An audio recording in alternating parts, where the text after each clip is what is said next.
Baik, Assalamualaikum warahmatullahi wabarakatuh. Perkenalkan, saya Dea Azimul Sakinah dengan NIM 211085117. Pada kesempatan ini, saya akan mempresentasikan hasil penelitian skripsi saya yang berjudul Strategi Soft Power Korea Selatan melalui SM Entertainment di Indonesia pada tahun 2019 sampai 2024. Penelitian ini bermula dari fenomena meningkatnya pengaruh budaya populer Korea Selatan di Indonesia dalam 5 tahun terakhir. Salah satu indikator yang paling mencolok adalah eksistensi budaya K-pop yang tidak hanya disukai sebagai produk hiburan, tetapi juga mempengaruhi gaya hidup, preferensi konsumsi, hingga identitas generasi muda Indonesia. SM Entertainment sebagai salah satu agensi hiburan terbesar di Korea Selatan berperan signifikan dalam arus ini. Agensi ini bukan hanya perusahaan musik, melainkan aktor budaya yang memiliki kapasitas diplomatik. Dalam konteks hubungan internasional, ini menjadikan SM Entertainment sebagai aktor non-negara yang efektif dalam menyebarkan pengaruh Korea Selatan secara kultural. Dengan kata lain, SM Entertainment telah menjadi kendaraan strategi soft power Korea Selatan, yang mana konsep ini diperkenalkan oleh Joseph Nye, di mana kekuatan bukan hanya berasal dari paksaan militer ataupun ekonomi, tetapi juga dari daya tarik ataupun attraction, pengarahan persepsi atau agenda setting, dan kemampuan membujuk tanpa paksaan atau persuasion. Inilah yang menjadi fokus penelitian peneliti untuk membedah bagaimana strategi soft power ini dijalankan secara nyata oleh SM Entertainment di Indonesia, khususnya dalam rentang tahun 2019 hingga 2024, sejalan dengan visi besar Korea Selatan yakni Global Korea. Untuk memahami konteks kebijakan budaya Korea Selatan, perlu kita melihat terlebih dahulu visi Global Korea yang diperkenalkan oleh Presiden Korea Selatan yakni Lee Myung-bak. Dalam visi ini, Korea Selatan tidak hanya ingin dikenal sebagai negara industri ataupun teknologi, tetapi juga sebagai pusat kekuatan budaya dunia. Hallyu ataupun yang kita kenal juga dengan Korean Wave digunakan sebagai alat nation branding serta dengan sektor hiburan, K-drama, K-pop, dan K-beauty sebagai wajah globalnya. Pemerintah Korea Selatan juga membentuk institusi strategis seperti KOCHA atau Korean Creative Content Agency dan KOCIS, Korean Culture and Information Service untuk mengatur dan mendorong ekspansi budaya pop ke pasar-pasar strategis yang mana salah satunya adalah Indonesia. Nah, disinilah kerjasama antara aktor negara dan non-negara menjadi kunci utama keberhasilan soft power suatu negara. SM Entertainment sebagai aktor non-negara beroperasi dalam kerangka yang disiapkan oleh negara. Dengan kata lain, soft power Korea Selatan tidak hanya bekerja secara sporadis, tetapi melalui struktur ekosistem budaya yang sistematis. SM Entertainment bukan hanya sekedar produsen musik di sini, namun agensi ini adalah pelaksana dari diplomasi budaya yang dalam skala korporasi. Mereka berkolaborasi dengan berbagai lembaga-lembaga pemerintah Korea Selatan seperti KTO ataupun Korean Tourism Organization, MCST ataupun Ministry of Culture, Sports and Tourism, dan Transmedia di Indonesia untuk mendistribusikan konten budaya tersebut secara luas. Tahun 2019, SM Entertainment membuka kantor cabangnya di Jakarta. Ini bukan hanya bentuk ekspansi bisnis mata, tetapi juga sinyal bahwa Indonesia dianggap sebagai mitra strategis dalam hal kebudayaan. Dengan adanya kantor fisik, mereka tidak hanya menyalurkan konten dari Korea Selatan ke Indonesia, tetapi juga membangun relasi dua arah dengan pasar lokal. Salah satu bentuk nyata dari strategi ini adalah salah satunya yakni penyelenggaraan konser SM Town Live 2023 di Jakarta, yang mana acara ini tidak hanya merayakan 50 tahun hubungan diplomatik Indonesia dengan Korea Selatan, tetapi juga menjadi panggung untuk menampilkan simbol soft power Korea Selatan dalam format budaya populer yang dapat diterima dan dirayakan oleh publik Indonesia itu sendiri. Nah, untuk menganalisis strategi SM Entertainment, peneliti menggunakan konsep Our Behaviors yang ditulis oleh Joseph Nye. Nye menyebutkan bahwa soft power itu bekerja melalui 3 bentuk utama. Yang pertama ada agenda setting, yang merupakan kemampuan aktor untuk menentukan narasi dan wacana publik. Yang kedua adalah attraction, yang mana membangun ketertarikan emosional dan simbolik tanpa paksaan. Dan yang ketiga adalah persuasion atau membentuk opini dan perilaku audiens melalui narasi kredibel yang menyentuh. Nah, ketiga elemen ini tidak berdiri sendiri, mereka saling melengkapi dan menciptakan kekuatan lunak ataupun soft power secara efektif. Dalam penelitian ini, peneliti membagi bab 4 ke dalam 3 subbab berdasarkan ketiganya dan menemukan bahwa attraction dan persuasion adalah strategi yang paling dominan yang dijalankan oleh SM Entertainment Indonesia. Yang pertama adalah mengarahkan perhatian publik melalui agenda budaya. Salah satu kekuatan strategis SM Entertainment dalam mendukung soft power Korea Selatan adalah kemampuannya untuk mengatur wacana dan persepsi publik itu sendiri, atau dalam teori Joseph Nye disebut dengan agenda setting. Nah, di sini SM Entertainment bertindak sebagai pengarah cara berpikir masyarakat terhadap budaya Korea Selatan. Untuk mencapai ini, apa aja sih yang dilakukan oleh SM Entertainment? Nah, SM Entertainment memiliki divisi internal khusus seperti Visual Directing Team dan Creative Division, yang mana mereka ini bertanggung jawab merancang estetika visual artis secara konsisten, futuristik, dan penuh dengan nilai simbolik. Tujuannya bukan hanya untuk hal estetika saja, tetapi juga untuk menyampaikan bahwa citra Korea Selatan itu merupakan negara yang modern, kreatif, dan visioner. Strategi agenda setting juga dilaksanakan melalui model bisnis bertahap mereka, yang mana SM ini pertama kali memiliki SM 1.0, kemudian dilanjutkan dengan SM 2.0, dan kini juga SM 3.0.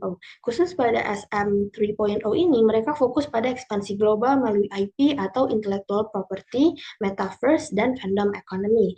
Nah, ini memperluas kerangka agenda setting dari hanya konser semata ataupun konten hiburan yang mereka produksi, namun sekarang sudah menjadi penanaman nilai modernitas dan integrasi teknologi dalam budaya. Bukti paling konkretnya terlihat dalam penyelenggaraan SM Town Live 2023 di Gelora Bung Karno, Jakarta, Indonesia. Dalam konser ini, penonton didorong untuk mengenakan dress code batik, yang mana itu menciptakan lautan batik di tengah konser K-pop. Visual ini menyampaikan pesan simbolik yang kuat bahwa Korea Selatan itu merupakan negara yang terbuka, inklusif, dan menghargai perbedaan global. Lebih dari sekedar konser, momen ini menjadi strategi diplomasi budaya yang sejalan dengan visi besar yang dimiliki oleh Korea Selatan sejak tahun 2018, yakni visi global Korea yang ingin menampilkan Korea Selatan itu sebagai negara modern dengan kooperatif dalam pertukaran budaya.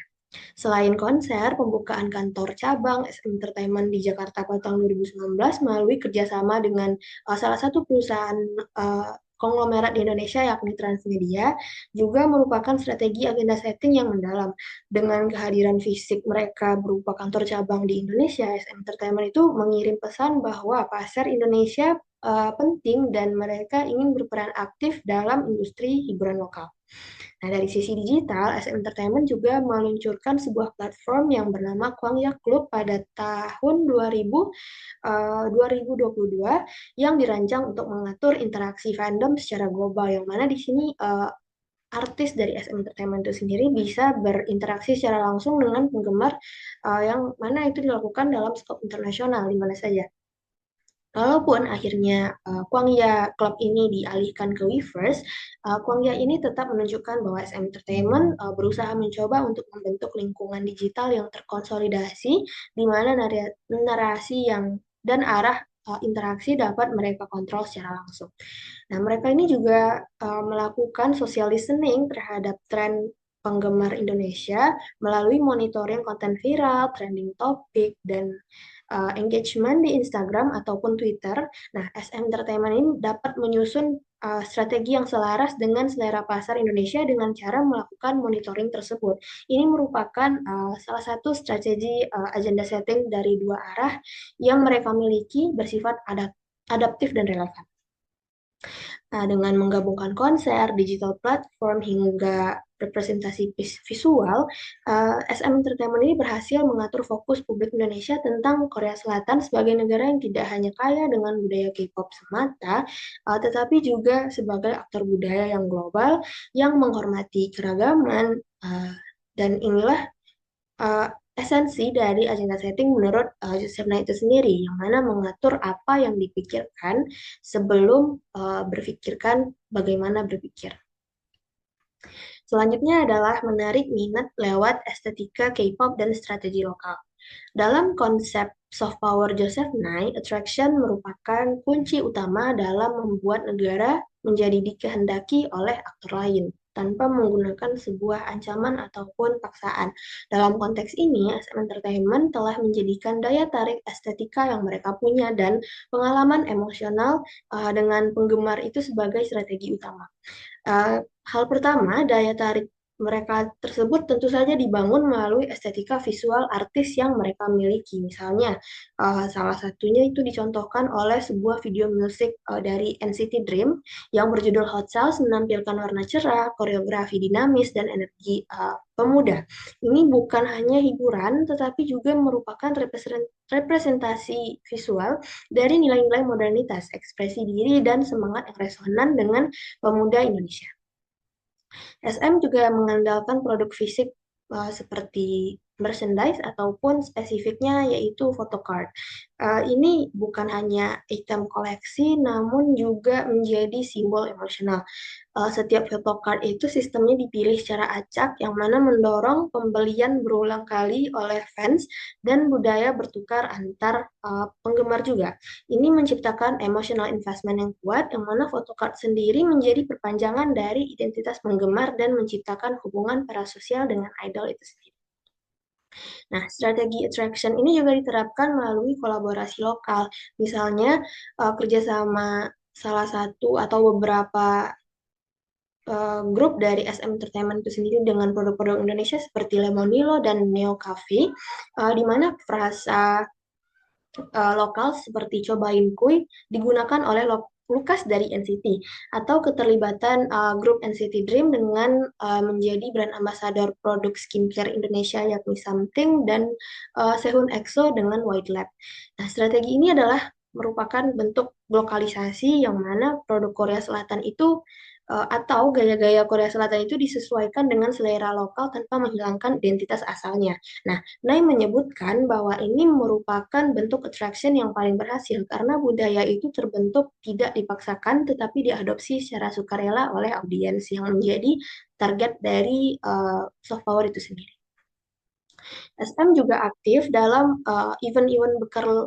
event-event besar lokal yang dilakukan di Indonesia seperti Alobank Festival pada tahun 2022. Nah, NCT Dream sebagai salah satu uh, artis yang tampil di acara ini disiarkan langsung secara nasional. Ini menunjukkan keterlibatan langsung artis SM Entertainment dengan audiens Indonesia. Ketika artis K-pop tampil di acara Indonesia dan menyapa penonton mereka dalam bahasa Indonesia, maka pada saat itulah ikatan emosional antara artis dengan uh, penggemar itu terbangun. Nah, SM Entertainment juga memiliki konsep SMCU ataupun SM Culture Universe juga menjadi sarana attraction dengan pendekatan futuristik dan teknologi canggih. Contohnya salah satu girl group yang mereka punya yakni aespa, grup berbasis metaverse yang mana mereka menggabungkan anggota manusia dengan avatar digitalnya. Ini membangun citra Korea Selatan sebagai negara yang berteknologi tinggi. Nah, selanjutnya bergeser ke dalam hal K-beauty, Espa ini juga berperan sebagai brand ambassador untuk Clio and Mediheal yang sangat populer di Indonesia. Artinya daya tarik mereka itu tidak hanya dalam hal musik ataupun tarian, tapi juga dalam gaya hidup, fashion, dan estetika Korea Selatan secara keseluruhan. Nah, semua ini adalah bentuk dari attraction yang kompleks, yang mana itu secara langsung juga konsisten dan ditanamkan dalam berbagai lapisan dari popular culture itu sendiri. Nah, inilah mengapa temuan peneliti menunjukkan bahwa attraction menjadi strategi yang paling dominan, yang mana dari 35 temuan itu merupakan aspek attraction yang berasal dari 20 bacaan.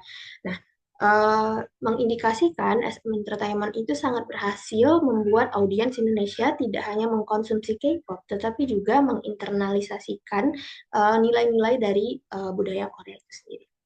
Selanjutnya adalah membangun koneksi emosional melalui fandom dan kolaborasi. Nah, setelah attraction itu tercipta, langkah berikutnya menurut Joseph Nye adalah persuasion ataupun membujuk audiens atau negara yang menjadi tujuan soft power agar menerima nilai-nilai tersebut dan bertindak atas dasar narasi tersebut. Nah, di sini SM Entertainment itu membentuk persuasi untuk melalui pengalaman emosional, interaksi fandom, serta kolaborasi lintas budaya. Salah satunya video cover lagu Cinta Luar Biasa yang dipopulerkan oleh salah satu musisi populer Indonesia yakni Admes Kamalyang yang di cover oleh Doyong dan Haechan NCT.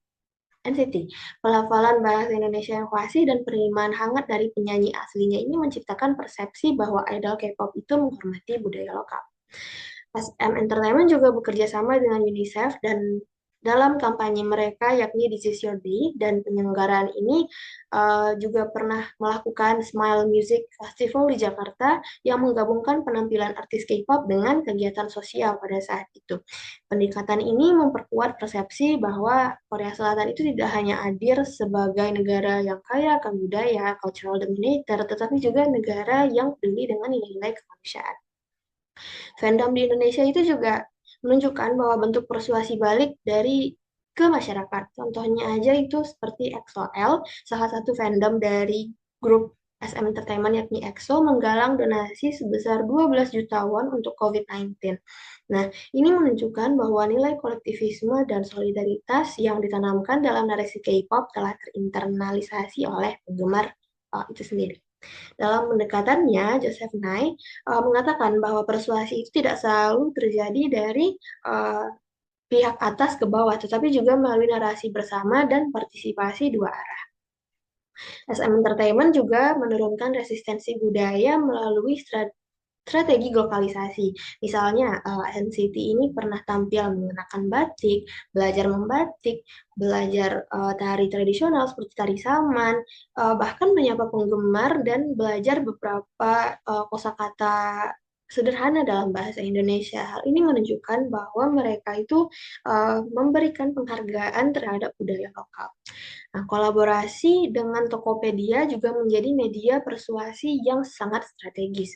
NCT 127 dan NCT Dream menjadi brand ambassador selama kurang lebih 2 tahun, yakni pada tahun 2020 dan 2021, dan muncul dalam TV show Tokopedia WIB waktu Indonesia Belanja. Pada saat itu, SM menyatu dalam praktik konsumsi harian masyarakat Indonesia. Nah, dalam teori soft power Joseph Nye, persuasi ini emang paling kuat karena persuasi semacam ini adalah ketika budaya asing tidak terasa asing melainkan menjadi bagian dalam keseharian. Hal ini berhasil dicapai oleh SM Entertainment di Indonesia terbukti dari komersialisasi nilai itu sendiri, relasi emosional, dan penghormatan terhadap lokalitas. Nah, dengan semua pendekatan ini, cover lagu, partisipasi sosial, interaksi langsung, belajar adat, dan kolaborasi komersial lokal, SM Entertainment telah membentuk persuasi emosional dan budaya yang kuat terhadap persepsi masyarakat Indonesia terhadap Korea Selatan sebagai sebuah negara yang progresif, bersahabat, dan juga inspiratif. Selanjutnya adalah dukungan pemerintah Korea Selatan. Pemerintah Korea Selatan ini memainkan peran penting dalam mendukung strategi SM Entertainment melalui pembentukan institusi yang mendukung diplomasi kebudayaan mereka ini seperti Presidential Council on Nation Branding, KOCA, dan KCC. Institusi ini menyediakan dukungan finansial dan kebijakan yang memfasilitasi ekspansi Hallyu di seluruh dunia termasuk Indonesia juga. Misalnya KOCA yang mendukung produksi konten budaya, sementara KCC ataupun Korean Cultural Center menyelenggarakan acara budaya yang memperkuat kehadiran Korea di Indonesia. Sinergi antara aktor ini, yakni aktor non-negara dan non-negara, menciptakan ekosistem yang mendukung dampak budaya dan ekonomi yang berkelanjutan. Nah, analisis menunjukkan bahwa meskipun ketiga power behaviors ini digunakan, namun setelah melakukan proses metode penelitian, attraction, dan persuasion adalah strategi yang paling dominan. Berdasarkan open coding dan axial coding yang dilakukan dari 20 sumber literatur dan juga ditambah dengan beberapa konten digital, ditemukan bahwa 26 temuan untuk agenda setting dari 15 sumber, 35 temuan attraction dari 18 sumber dan 34 temuan persuasion dari 16 sumber. Nah, dominasi antara attraction dan persuasion ini menunjukkan bahwa SM Entertainment lebih fokus pada menciptakan koneksi emosional dan membuat uh, budaya mereka itu menarik daripada mengendalikan narasi secara langsung dan strategi yang dilakukan oleh SM Entertainment ini berbasis dengan bentuk hubungan jangka panjang, bukan hanya sekedar promosi instan ataupun agenda formal semata. Nah, sebagai kesimpulan, strategi dari SM Entertainment di Indonesia itu sendiri pada tahun 2019 sampai 2024 menunjukkan penggunaan efektif soft power melalui lensa power behaviors yang tiga tadi, yakni agenda setting, attraction, dan persuasion menurut Joseph Nye, dengan membentuk persepsi, menciptakan attraction, dan membangun koneksi emosional. SM Entertainment terbukti telah berhasil memposisikan Korea Selatan sebagai kekuatan budaya mereka di Indonesia, yang mana sejalan dengan visi besar yang dimulai dari era Presiden Lim Yong Bak tadi, yakni Global Korea. Nah, pendekatan ini tidak hanya memperkenalkan ataupun memperkuat budaya saing industri hiburan Korea Selatan, tetapi juga mendorong konsumsi produk budaya dan mempererat hubungan bilateral antara Indonesia dengan Korea Selatan itu sendiri. Baik, sekian hasil dari seminar hasil saya. Saya tutup dengan Assalamualaikum warahmatullahi wabarakatuh.